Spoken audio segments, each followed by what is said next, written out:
Jonatas Goforth, Por Meu Espírito, 1859-1936. Certo dia, no ano de 1900, em Changte, no interior da China, passou um correio galopando à doida. Levava um despacho da imperatriz para o governador, ordenando que tomasse medidas para exterminar imediatamente todos os estrangeiros. Na horrenda carnificina que se seguiu, Jonatas Goforth, com sua esposa e filhinhos, foram cercados por milhares de boxers, determinados a tirar-lhes a vida. O pai da família, ao cair no chão com uma tremenda pancada que quase lhe partiu o crânio, ouviu uma voz dizer-lhe: "Não temas, teus irmãos estão orando por ti." Antes de ficar inconsciente, viu chegar a galope um cavalo que ameaçava atropelá-lo. Ao voltar a si, percebeu que o cavalo caíra ao seu lado, esperneando de tal maneira que os seus atacantes foram obrigados a desistir do propósito de matá-lo. Assim, ele reconheceu que a mão de Deus o guardava maravilhosa e constantemente durante o tempo do morticínio dos boxers, no qual centenas de crentes foram mortos. Jonatas Goforth e sua família foram salvos de inumeráveis situações angustiosas entre o povo amotinado, até que, por fim, 20 dias depois, chegaram ao litoral do país. Rosalind e Jonatas Goforth tinham as suas vidas escondidas com Cristo em Deus. Eis como viviam nas suas próprias palavras. Não é somente tolice aceitar para nós mesmos a glória que pertence a Deus, mas é grave pecado, porque o Senhor diz: "A minha glória a outrem não darei." Quando ainda jovem, Jonatas Goforth adotou as palavras de Zacarias, capítulo 4, versículo 6, como lema da sua vida: "Não por força nem por violência, mas pelo meu espírito, diz o Senhor dos Exércitos." Alguém que o conhecia intimamente escreveu: "Antes de tudo, Jonatas Goforth era um ganhador de almas. Foi por essa razão que se tornou missionário no estrangeiro. Não havia outro interesse, outra atividade, outro ministério que o atraísse. Com o fogo do amor de Deus no coração, ele manifestava um entusiasmo irresistível e uma energia incansável. Nada podia impedir seus esforços dinâmicos na obra, para a qual Deus o chamara. Era assim tanto aos 77 anos como quando tinha 57. Com a perda da vista durante os últimos 3 anos da sua vida, não diminuíram seus esforços. Parece até que aumentaram. Revela-se, nas suas próprias palavras, como foram lançados os alicerces da sua vida constantemente esforçada no serviço do Senhor. Minha mãe, quando eu e meus irmãos éramos ainda crianças, com desvelo incessante, nos ensinava as Escrituras e orava conosco. Uma coisa que teve grande influência sobre a minha vida foi o fato de minha mãe me pedir que lesse os salmos para ela em voz alta. Tinha apenas 5 anos quando comecei a fazer esse exercício e achei a leitura fácil. Com a continuação, adquiri o costume de decorar as Escrituras, coisa que continuei a fazer com grande proveito. Todos podemos testificar que é fácil fazer com que a leitura das Escrituras e a oração cheguem a uma monótona formalidade. Mas, ao contrário, o semblante de Jonatas Goforth se iluminava com o reflexo da glória das Escrituras que recebia na alma. Depois da sua morte, uma criada católica romana declarou: "Quando o Sr. Goforth se hospedava na casa onde trabalho, eu mirava seu rosto e dizia a mim mesma: o rosto de Deus pode ser assim." Acerca da conversão de seu pai, Jonatas escreveu: "No tempo da minha conversão, morava com meu irmão Guilherme. Certa vez, nossos pais nos visitaram, passando conosco mais ou menos um mês. Fazia tempo que o Senhor me dirigira a fazer culto doméstico. Assim, certo dia, anunciei: faremos o culto doméstico de hoje e peço que todos se reúnam depois do jantar. Esperava que meu pai se manifestasse contrariamente, porque em casa não costumávamos dar graças antes das refeições, quanto mais fazer culto doméstico. Li um capítulo de Isaías e depois de falar algumas palavras, oramos juntos, de joelhos. Continuamos a realizar os cultos domésticos durante o tempo que eu estava em casa. Depois de alguns meses, meu pai foi salvo." O jovem Goforth, no tempo de estudante no ginásio, visava ser advogado, até que certo dia leu a inspiradora biografia do pregador Roberto McCheyne. Não somente se desvaneceram para sempre todas as suas visões de ambição, mas ele dedicou também a sua própria vida a levar almas ao Salvador. Nesse tempo, devorou os livros. Os discursos de Spurgeon, os melhores sermões de Spurgeon, Graça Abundante, Bunyan, e O Descanso dos Santos, Baxter. A Bíblia, contudo, era o seu livro predileto e costumava levantar-se 2 horas mais cedo para estudar as Escrituras, antes de se ocupar em qualquer outro serviço do dia. Acerca da sua chamada nesse tempo, ele escreveu: apesar de sentir-me dirigido ao ministério da palavra, recusava terminantemente ser missionário no estrangeiro. Mas um colega me convidou a assistir à reunião de um missionário que fez o seguinte apelo: faz 2 anos que passo de cidade em cidade contando a situação de Formosa e rogando que algum jovem se ofereça para me auxiliar. Mas parece que não consegui transmitir com êxito a visão a nenhum. Volto então sozinho. Dentro de pouco tempo, meus ossos estarão embranquecendo na encosta de um morro em Formosa. Quebranta-me o coração saber que nenhum moço se sente dirigido a continuar o trabalho que iniciei. Ao ouvir essas palavras, senti-me vencido pela vergonha. Se o chão tivesse me engolido, teria sido um alívio. Eu, comprado com o precioso sangue de Cristo, ousava planejar a minha vida como eu mesmo queria. Ouvi a voz do Senhor dizer: a quem enviarei? E quem há de ir por nós? E respondi: eis-me aqui, envia-me a mim. Desde então, sou missionário.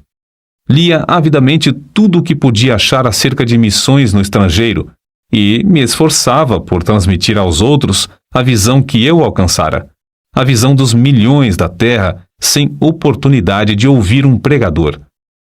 Por fim, chegou o tempo de iniciar seus estudos em Toronto. O primeiro domingo, ele o passou trabalhando entre os prisioneiros da prisão Don, um costume que preservou durante todos os anos de estudos nessa cidade. Durante a semana, dedicava muito tempo a andar de casa em casa ganhando almas para Cristo. Quando o diretor do colégio onde estudava perguntou-lhe quantas casas visitara durante os meses de junho a agosto, ele respondeu: 960. Foi nesse tempo dos estudos que Jonatas Goforth se casou com Rosalind Bell Smith. Acerca do encontro de ambos, ela escreveu: comecei, aos 20 anos de idade, a orar pedindo que, se o Senhor desejasse que eu me casasse, ele me dirigisse um moço inteiramente dedicado a ele e ao seu serviço. Certo domingo, achei-me em uma reunião de obreiros da Toronto Mission Union. Um pouco antes de começar a reunião, alguém à porta chamou Jonatas Goforth. Ele, ao levantar-se para ir lá fora, deixou a Bíblia na cadeira. Então, eu fiz uma coisa que nunca pude explicar. Nem para ela achei desculpas. Senti-me impelida a ir à cadeira dele. Apanhei a Bíblia e voltei à minha cadeira. Ao folhear rapidamente o livro, achei-o quase gasto pelo uso e marcado de capa a capa. Fechei-o e, sem demora, coloquei-o de novo na cadeira. Tudo isso aconteceu em um intervalo de poucos segundos. Ali, sentada no culto, eu disse a mim mesma: esse é o moço com quem seria bom que eu me casasse. No mesmo dia fui apontada, juntamente com outras pessoas, para a... Jonatas Goforth estava também entre o grupo. Durante as semanas que se seguiram, eu tive muitas oportunidades de ver a verdadeira grandeza da alma desse homem, a qual nem seu exterior desprezível podia esconder. Assim, quando ele me perguntou: queres unir a tua vida à minha para irmos à China? Sem vacilar um só momento, respondi: quero. Mas, alguns dias depois, foi grande a minha surpresa quando ele me perguntou: prometes nunca me impedir de colocar o Senhor e a sua obra em primeiro lugar, mesmo antes de ti? Era essa mesma qualidade de moço que eu pedira, em oração, para que Deus me desse como marido. Então, firmemente respondi: prometo fazê-lo sempre. Oh, como fora benigno o mestre ao esconder-me o que essa promessa significava. Poucos dias depois de eu haver prometido o que me pediu, veio a primeira prova. Eu sonhava, como mulher que era, com o bonito anel de casamento que ia receber. Foi então que Jonatas me disse: "Não te importas se eu te não comprar uma aliança?" A seguir, explicou com grande entusiasmo como se esforçava na distribuição de livros e folhetos sobre o trabalho na China. Queria economizar o mais possível para essa importante obra. Ao ouvi-lo, e depois de contemplar a luz no seu rosto, as visões de uma aliança bonita se desvaneceram. Era a minha primeira lição sobre os verdadeiros valores. Em 19 de janeiro de 1888, centenas de crentes se reuniram na estação em Toronto para se despedir do casal Goforth, que ia trabalhar na obra de Deus na China. Antes de sair do trem, todos baixaram a cabeça em oração, e ao partir, a grande multidão cantava: "Avante, soldados de Cristo!" E, uma vez fora da estação, os dois no trem rogaram a Deus que os guardasse para viverem eternamente dignos da grande confiança que esses irmãos haviam depositado neles. Não muito depois de chegarem à China, Hudson Taylor lhes escreveu: "Faz 10 anos que a nossa missão se esforça para entrar no sul da província e somente agora é o que conseguimos. Se a missão do interior da China, com missionários e auxiliares experientes na língua e nos costumes do povo, sofre fracasso durante 10 anos nessa província, como podia entrar ele, jovem e inexperiente, sem conhecer a língua?" As palavras de Hudson Taylor, "avançar de joelhos", tornaram-se o lema da missão de Goforth para entrar no Monte de Onan. Jonatas Goforth levou mais tempo para aprender a língua do que um companheiro seu que chegou 1 ano depois dele. Certo dia, ao sair para pregar, ele, em grande desespero, disse à sua esposa: "Se o Senhor não operar um milagre para eu aprender essa língua, serei um grande fracasso como missionário." 2 horas depois, voltou dizendo: "Oh, Rosa, que maravilha! Ao começar a pregar, as palavras e as frases tornaram-se tão fáceis que o povo me compreendeu bem." 2 meses depois, receberam uma carta dos estudantes no Colégio Knox, em Toronto, contando como, em certo dia e a certa hora, eles se reuniram para orar pelo casal, somente pelos Goforth, e ficaram convencidos de que haviam sido abençoados por Deus, porque sentiram muito a presença e o poder de Deus na oração. Goforth, ao abrir seu diário, descobriu que foi no mesmo dia e hora que Deus lhe deu a habilidade de falar fluentemente. Alguns anos depois, certo patrício seu que falava bem o chinês disse-lhe acerca do seu estilo de falar: "Compreende-se a fala do Senhor sobre uma área maior do que de qualquer outra pessoa que conheço." O missionário veterano assim aconselhou a Goforth: "Os chineses têm tantos preconceitos contra o nome de Jesus que você deve esforçar-se para demolir os deuses falsos e só depois mencionar o nome de Jesus, se houver oportunidade." Ao contar isso à sua esposa, Goforth exclamou indignado: "Nunca, nunca, nunca! Em nenhum tempo ele se levantou para pregar sem a Bíblia aberta na mão." Quando, alguns anos depois, os missionários novatos lhe perguntaram o segredo do fruto extraordinário do seu ministério, ele respondeu: "Deixo Deus falar às almas dos ouvintes por intermédio da sua própria palavra. Meu único segredo era tocar no coração dos mais vis pecadores até mostrar-lhes as suas necessidades e pregar-lhes o Salvador poderoso para os salvar." Esse era o segredo de Lutero. Era o segredo de John Wesley, e ninguém se aproveitou mais dele do que Dwight Lyman Moody. Para manejar a espada do Espírito com grande execução, Goforth a afiava, estudando-a diariamente, sem falhar. Em vez de falar contra os ídolos, ele exaltava Cristo crucificado. Isso atraía os pecadores a deixarem as suas vaidades. Em 1896, ele escreveu: "Depois de chegar a Shanté, há 5 meses, o poder do Espírito Santo se manifesta quase diariamente para nos alegrar. Durante esses meses, um total de mais de 25.000 homens e mulheres nos visitaram em casa, e todos ouviram a pregação do Evangelho. Pregamos, em média, 8 horas por dia. Há, às vezes, mais de 50 mulheres de uma vez no terraço. Ele pregava aos homens enquanto a sua esposa pregava às mulheres. Quase todas as vezes que apresentamos Cristo como Redentor e Salvador, o Espírito Santo salva alguém, e às vezes 10 a 20 pessoas. Contudo, não se deve pensar que esses missionários escaparam de grandes tribulações.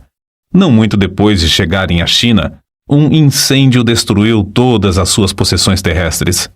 O calor do verão era tão intenso que sua primogênita, Gertrude, faleceu, sendo necessário levar o cadáver a uma distância de 75 quilômetros, a um lugar onde se permitia enterrar os estrangeiros. Quando faleceu outro filhinho, Donald, foi necessário fazer de novo a mesma longa viagem com os restos mortais. Depois de passarem 12 anos na China, as águas de uma enchente subiram à altura de 2 metros dentro da casa e eles novamente perderam tudo quanto tinham. No ano 1900, logo após outra filha, Florença, morrer de meningite, veio a insurreição dos Boxers, acerca da qual já nos referimos. No levante dos Boxers, muitas centenas de missionários e crentes foram brutalmente mortos. Só a mão de Deus os guiou e os sustentou na fuga de Chanté, já que foi preciso enfrentar uma viagem de 1.500 quilômetros, em tempo de intenso calor e de doença, em um dos 4 filhos. Inúmeras vezes foram cercados pelas multidões que clamavam: "Matai-os! Matai-os!" Uma vez, a multidão enfurecida arremessou pedras tão grandes que quebraram a espinha dos cavalos que puxavam a carroça, mas todas as pessoas do grupo escaparam. Goforth levou vários golpes de espada, um dos quais atingiu o osso do braço esquerdo, quando o ergueu para defender a cabeça. Apesar de o grosso capacete que tinha na cabeça ficar quase inteiramente cortado em pedaços, ele conseguiu manter-se em pé, até que recebeu um golpe que, por pouco, não lhe partiu o crânio. Mas Deus não permitiu que a mão dos homens os destruíssem, porque ainda tinha uma grande obra para fazer na China por intermédio desses servos. Assim, sem poder cuidar das feridas e com as roupas ensanguentadas, o grupo enfrentava as multidões furiosas, dia após dia, até alcançar Xangai. De lá, a família embarcou em um navio para o Canadá. Logo que diminuiu o perigo na China, os nossos incansáveis heróis estavam novamente ocupados no trabalho em Chanté. A região foi dividida em 3. A parte que caiu, em sorte, a Goforth, foi o vasto território ao norte da cidade, com inúmeras vilas e povoados. O plano de Goforth era alugar uma casa em um centro importante, passar um mês evangelizando e depois mudar-se para outro centro. Queria que a sua esposa pregasse no pátio da casa de dia enquanto ele e seus auxiliares pregavam nas ruas e nos povoados ao redor. À noite, faziam os cultos juntos, ela tocando o harmônio. No fim do mês, podiam deixar um dos auxiliares discipulando os novos convertidos, enquanto o grupo passava para outro centro. Acerca desse plano, a esposa de Goforth escreveu: "De fato, o plano foi bem concebido, a não ser por uma coisa. Não se lembrou dos filhos que perdemos. Lembrei-me de como os meninos com varíola em Ropei me cercaram quando segurava a criança no colo. Lembrei-me das 4 covas de nossos pequeninos. Endureci o coração, como pederneira, contra o plano. Como meu marido suplicava dia após dia: Rosa, por certo o plano é de Deus, e receio o que possa acontecer aos filhos se desobedecermos. O lugar mais seguro para ti e os filhos é no caminho da obediência. Pensas em guardar os filhos seguros em casa, mas Deus pode mostrar-te que não podes. Contudo, Ele guardará os filhos se obedecer-lhes, confiando nele." Não muito depois, Wallace caiu doente de disenteria asiática, e por 15 dias lutamos para salvar a criança. Meu marido me disse: "Oh, Rosa, cede a Deus antes de perder tudo." Mas parecia-me que Jonatas era duro e cruel. Então nossa filha Constância caiu enferma da mesma doença. Deus revelou-se a mim como um pai em quem eu podia confiar para conservar os meus filhos. Baixei a cabeça e disse: "Ó Deus, é tarde demais para a constância, mas confio em ti. Guarda os meus filhos. Irei aonde quer que me mandes." Na tarde do dia em que a criança faleceu, mandei chamar a senhora Wang, uma crente fervorosa e amada, e lhe disse: "Não posso contar-lhe tudo agora, mas estou resolvida a acompanhar meu marido nas viagens de evangelização. Quer ir comigo?" Com lágrimas nos olhos, ela respondeu: "Não posso, pois a menina pode adoecer sob tais condições." Não querendo insistir, pedi que ela orasse e me respondesse depois. No dia seguinte, ela voltou com os olhos cheios de lágrimas e, com um sorriso, disse: "Irei com vocês." Grifo do autor. É coisa notável que não tenha falecido mais nenhum filho dos Goforth na China, apesar dos muitos anos que passaram na vida nômade de evangelização. Goforth observou tão fielmente seu costume de levantar-se às 5 horas para a oração e estudo das Escrituras, como quando estava em casa, em Chanté. Geralmente, para o estudo, tinha de ficar em pé diante da janela, com as costas viradas para a família. Acerca da obra em Chanté, são de Goforth essas palavras: "Nos primeiros anos de meu trabalho na China, contentava-me com a lembrança de que sempre há a sementeira antes da colheita. Mas já eram passados mais de 13 anos e a colheita parecia ainda distante. Tinha certeza de que haveria uma coisa melhor para mim, se eu tivesse a visão e a fé necessárias para adquiri-la." Estavam constantemente perante mim as palavras do Mestre em João capítulo 14, versículo 12. Na verdade vos digo que aquele que crê em mim também fará as obras que eu faço, e as fará maiores do que estas, porque eu vou para meu Pai." E sentia profundamente como no meu ministério faltavam as maiores obras. No ano de 1905, Jonatas Goforth leu na autobiografia de Carlos Finney que um lavrador podia, com muita razão, orar pedindo uma colheita material independentemente de se cumprirem as leis da natureza, assim como os crentes podem esperar uma grande colheita de almas sem se cumprirem as leis que governam a colheita espiritual. Resolveu, então, saber quais eram essas leis e decidiu-se a cumpri-las a qualquer preço.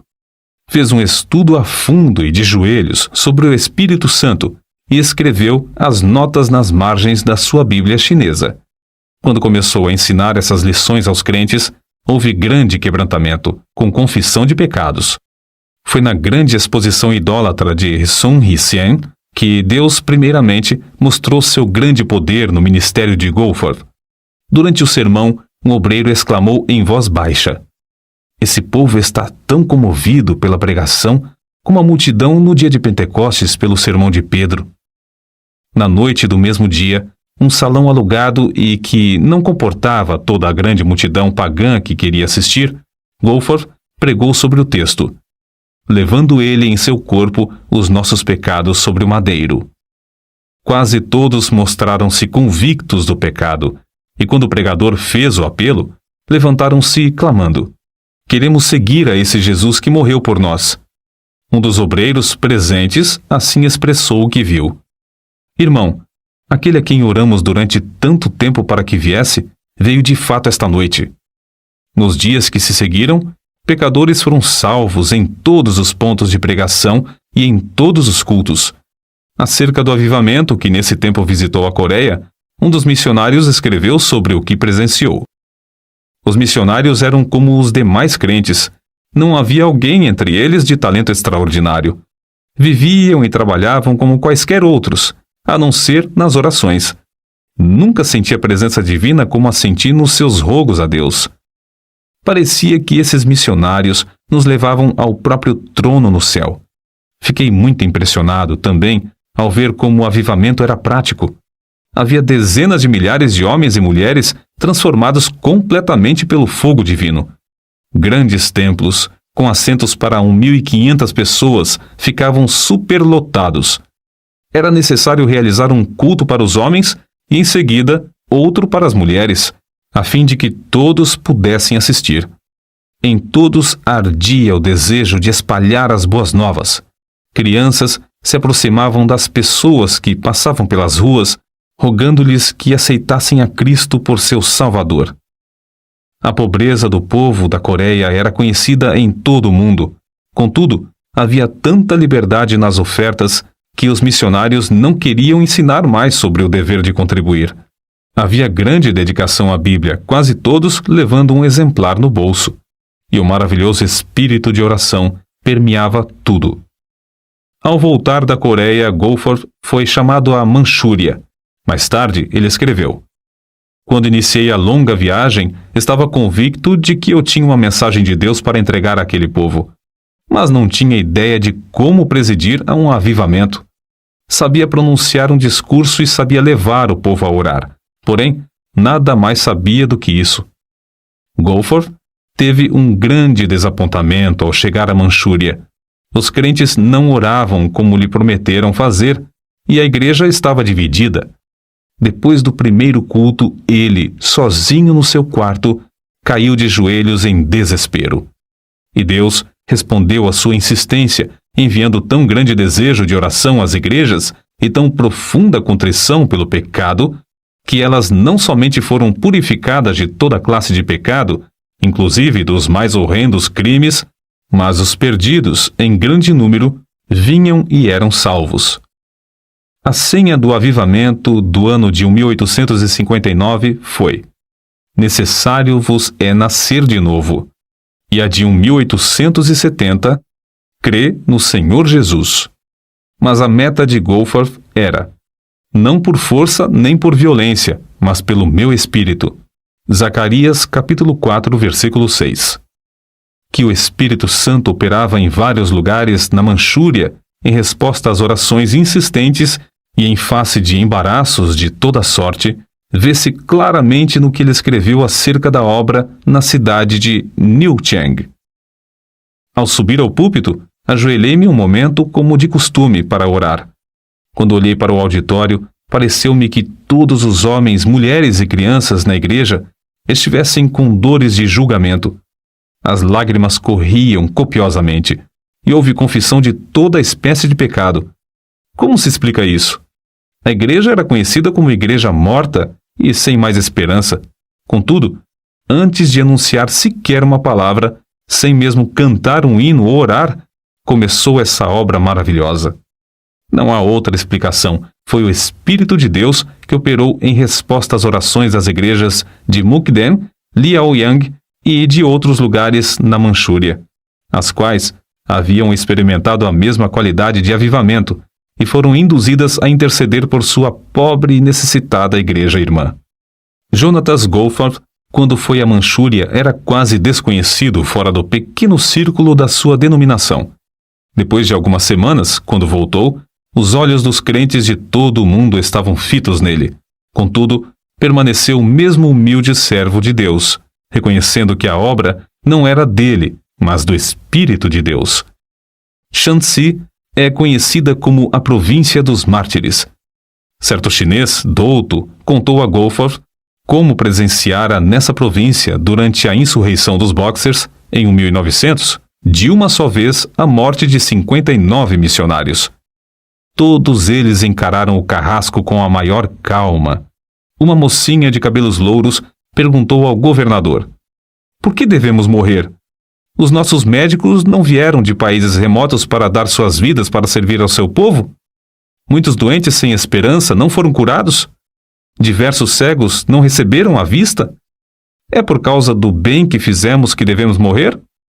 O governador baixou a cabeça e não respondeu. Mas um soldado pegou a mocinha pelos cabelos e, com um só golpe, decepou-lhe a cabeça. Um após outro foram mortos. Todos morreram com um sorriso de paz. Esse mesmo chinês contou como viu, entre eles, uma senhora falando alegremente ao filhinho.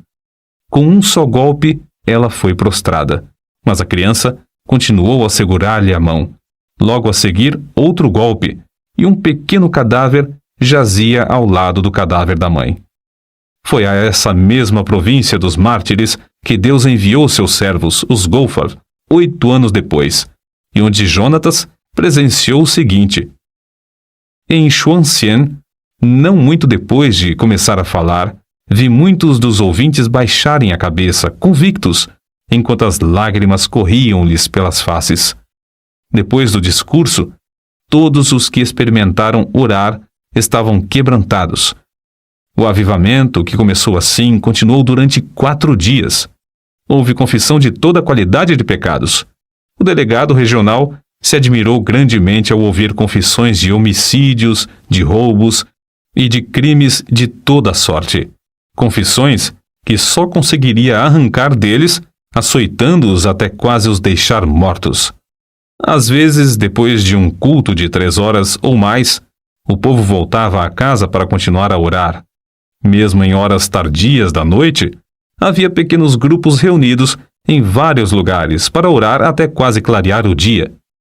No colégio de moças em Chuvu, na mesma província dos Mártires, as alunas insistiram para que lhes concedessem tempo para jejuar e orar.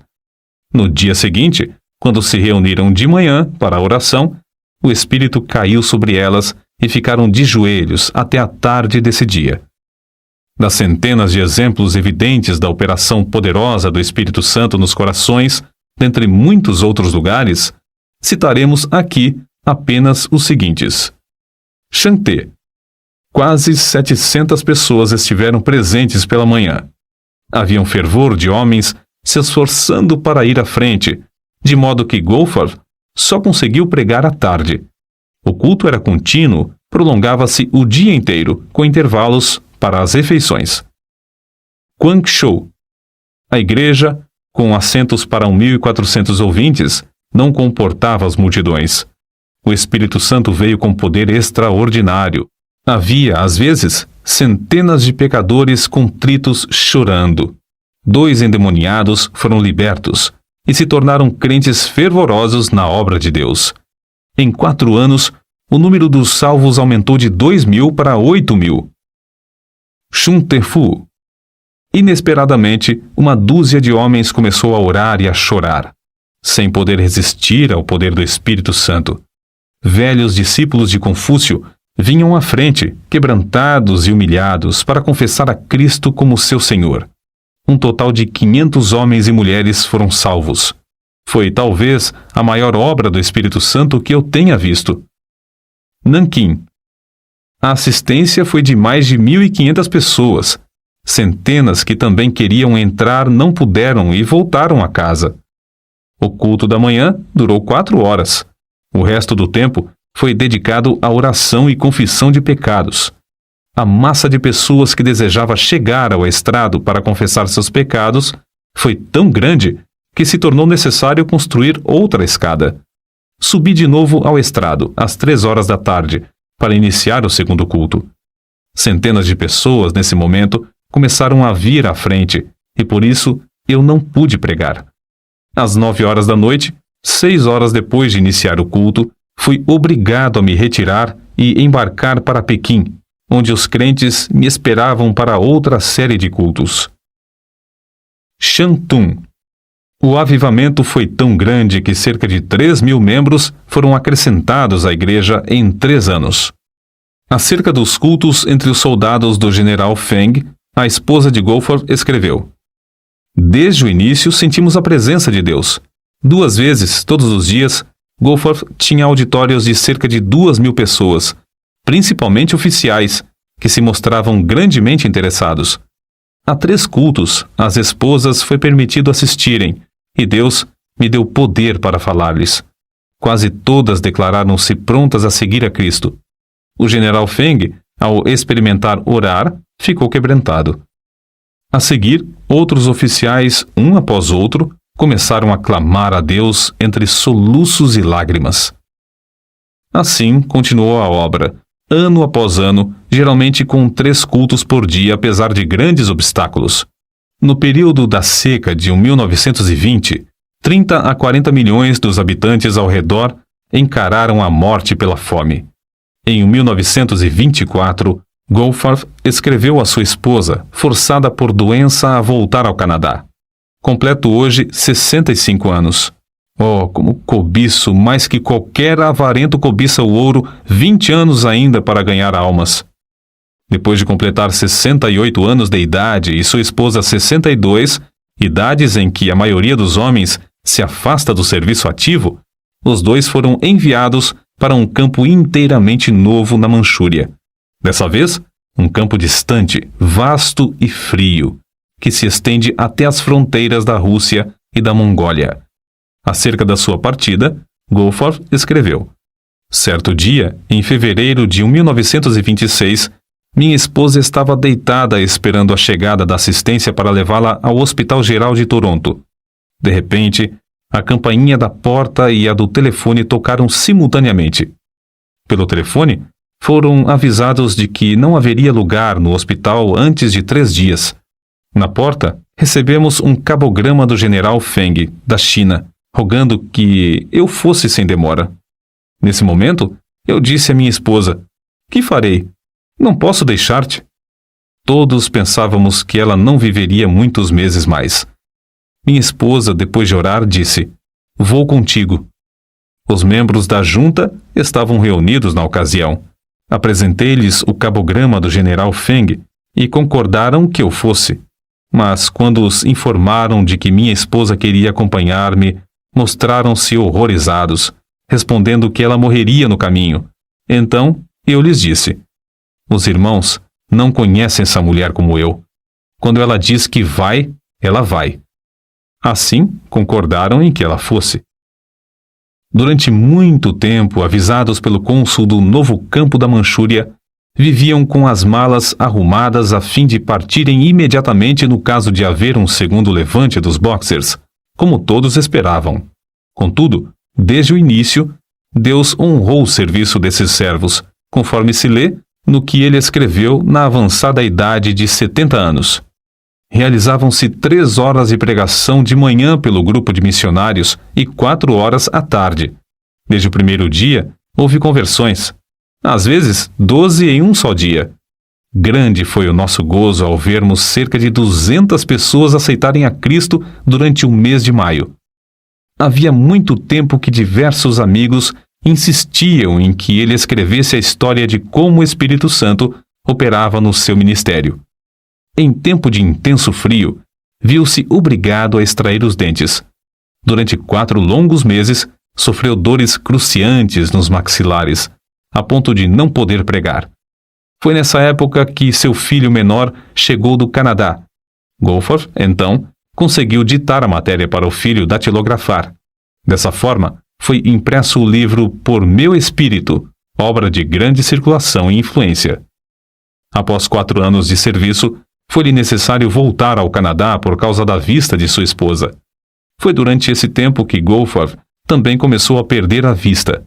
Enquanto convalescia das operações mal sucedidas para restaurar-lhe a visão de um olho, ele relatou uma por uma as histórias da obra na China, histórias que a sua enfermeira estenografou e que, agora, completam o famoso livro intitulado Vidas Milagrosas da China. Em 1931, Goforth e sua esposa, ela com 67 anos e ele com 72, com os corações ardendo pelo desejo de ganhar almas, voltaram mais uma vez à obra na Manchúria.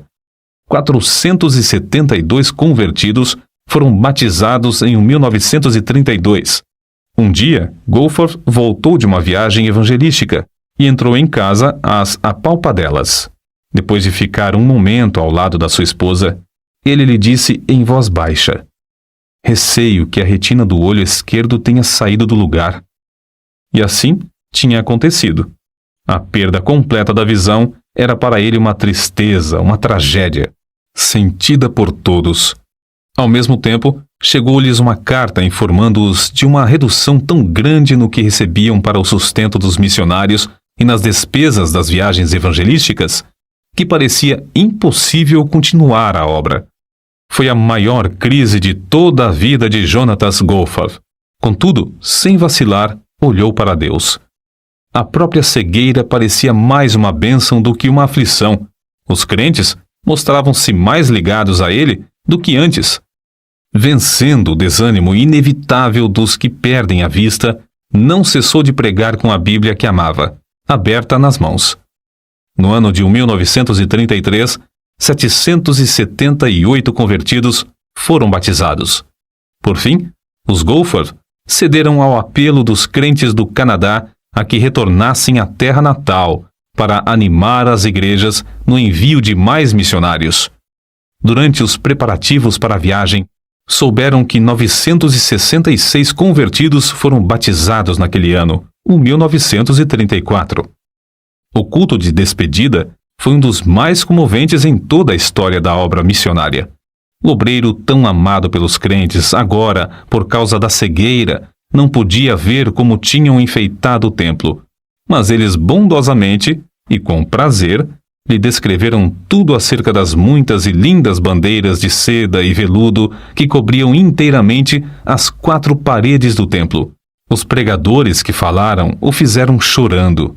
Um deles disse: "Agora Elias está para sair de nosso meio, e cada um de nós deve tornar-se um Eliseu."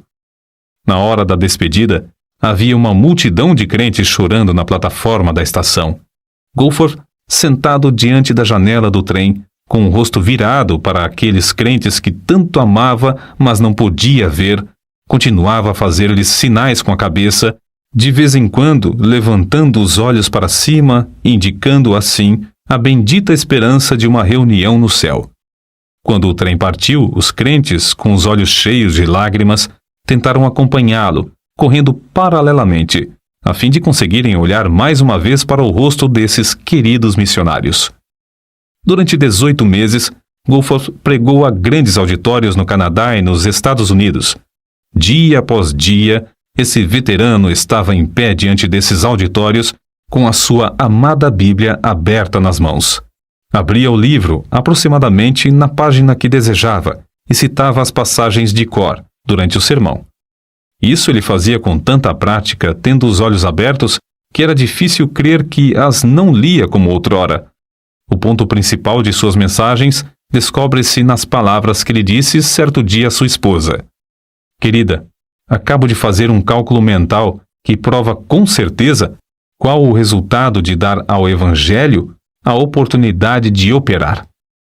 Se cada um dos missionários enviados à China tivesse levado tantas almas a Jesus como os 6 missionários do nosso campo durante o ano de 1934, o último ano que passamos na Manchúria, isto é, 166 almas por cada missionário, o número de conversões na China teria alcançado a cifra de quase 1 milhão, em vez de apenas 38.724. Isto é, teria sido 25 vezes maior." Grifo do autor. Certo dia, quando tinha de pregar somente à noite, ele disse à sua esposa: "Em vez de sairmos de casa hoje, acho melhor participarmos de um banquete da palavra. Lê para mim o precioso Evangelho de João." Ela leu 16 capítulos desse livro. Percebia-se que era um verdadeiro banquete para ele, pela atenção que prestava à leitura de certas passagens.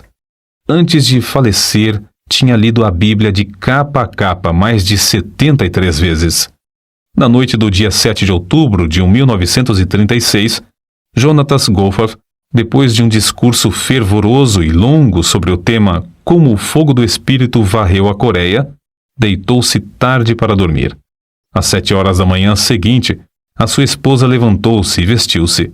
Logo a seguir, verificou que foi mais ou menos no mesmo momento em que ela se levantou que ele, dormindo aqui na terra, num instante, acordou na glória, vendo de novo. Poucos dias antes, ele tinha dito que se regozijava em saber que o primeiro rosto que ia ver seria o de seu Salvador.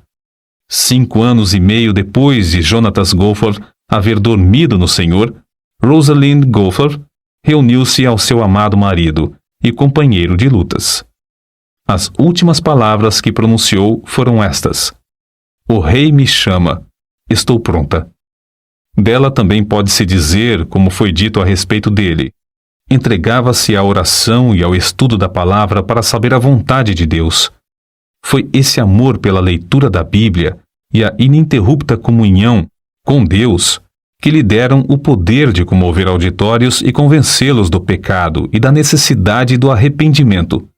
Em todas as ocasiões, ele dominava sua própria pessoa, e confiava inteiramente no poder do Espírito Santo para descobrir as coisas de Jesus aos ouvintes. Que o mesmo brado de guerra seja sempre nosso, não por força, nem por violência, mas pelo meu Espírito. Mas recebereis poder ao descer sobre vós o Espírito Santo.